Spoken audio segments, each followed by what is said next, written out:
Hello friends, आज हम मोहम्मद रफ़ी साहब के बारे में कुछ दिलचस्प बातें शेयर करने वाले हैं जिन्हें सुनकर शायद आपको कुछ हंसी भी आए और आप भी कहेंगे मोहम्मद रफ़ी साहब सच में ही एक महान व्यक्ति थे। वे जितने सादा उतने ही नेक दिल इंसान भी थे। तो आइए फ्रेंड्स, हम बताते हैं आपको मोहम्मद रफ़ी के जीवन से जुड़े कुछ दिलचस्प किस्से। दरअसल दोस्तों, मोहम्मद रफ़ी साहब को इंग्लिश में ऑटोग्राफ देना नहीं आता था। इस बात का खुलासा महेंद्र कपूर जी के बेटे रूहान कपूर ने किया है। रूहान कपूर बताते हैं, एक बार मोहम्मद रफ़ी साहब और उनके पिता ऑल इंडिया रेडियो से लौट रहे थे। तभी कुछ लोगों ने रफ़ी साहब को पहचान लिया और वह रफ़ी साहब से ऑटोग्राफ मांगने लगे। रूहान कपूर बताते हैं, रफ़ी साहब ने उनके पिताजी से पंजाबी में पूछा की मांग रहे ने। उनके पिता ने जवाब दिया, आपके दस्तखत चाहिए। इस पर रफ़ी साहब तपाक से बोले, तू कर दे। ऐसा इसलिए क्योंकि रफ़ी साहब अंग्रेजी में दस्तखत करना नहीं जानते थे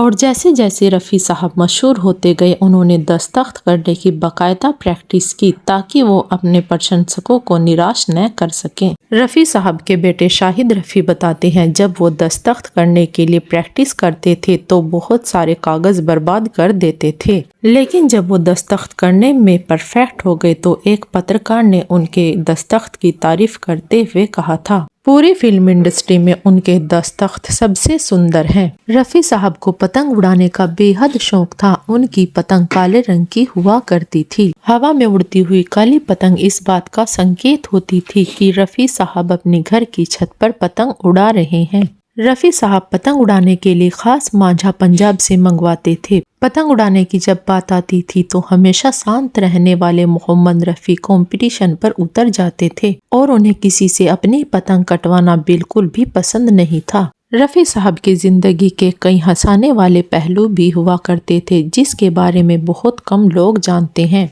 मोहम्मद रफ़ी साहब के साथ शो करने वाली कृष्णा मुखर्जी बताती है, रफ़ी साहब स्टेज पर जाने से पहले अपना चांदी का कंघा निकालते थे और अपने गंजे सिर पर फेरते हुए शरारती ढंग से मुस्कुराते थे। इसके बाद वह ठंडे दूध का एक गिलास पीते थे। स्टेज पर उनकी एनर्जी देखते ही बनती थी। कई बार वह शो के बीच में अपनी हारमोनियम छोड़कर लेजली से ड्रम स्टिक छीनकर ड्रम बजाने लगते थे। कृष्णा मुखर्जी बताती है, डुएट गाने के दौरान जब मेरी बारी आती थी तो वह कोहनी मारकर मुझे गाने का इशारा करते थे और रफ़ी साहब की इन्हीं अदाओं पर दर्शक पागल हो उठते थे। खाली समय में मोहम्मद रफ़ी साहब मेहंदी हसन और गुलाम अली की गजलें सुनते थे। रफ़ी साहब के बेटे शाहिद रफ़ी बताते हैं, रफ़ी साहब संडे में बच्चों के साथ कैरम और बैडमिंटन खेलते थे। उन्हें बॉक्सिंग का मैच देखने का बेहद शौक था। वह बताते हैं, अब्बा खाने के बेहद शौकीन थे और अक्सर खाने पर लोगों को बुलाया करते थे और उन्हें अम्मी के हाथ का बनाया खाना बेहद पसंद था। वह बताते हैं, अगर उनकी अम्मी बीमार भी रहती थी तो भी रफ़ी साहब के लिए कम से कम एक व्यंजन वह जरूर बनाती थी और बाकी खाना उनके खान शामा खलील भाई बनाते थे। रफ़ी साहब के बेटे बताते हैं, अब्बा की चाय बहुत खास होती थी। सुबह ही सुबह अम्मी अब्बा की चाय के लिए दूध में बादाम, लौंग और दालचीनी उबाल लेती थी और 4 या 5 थर्मस फ्लास्क भरकर उनके लिए चाय बनाती थी।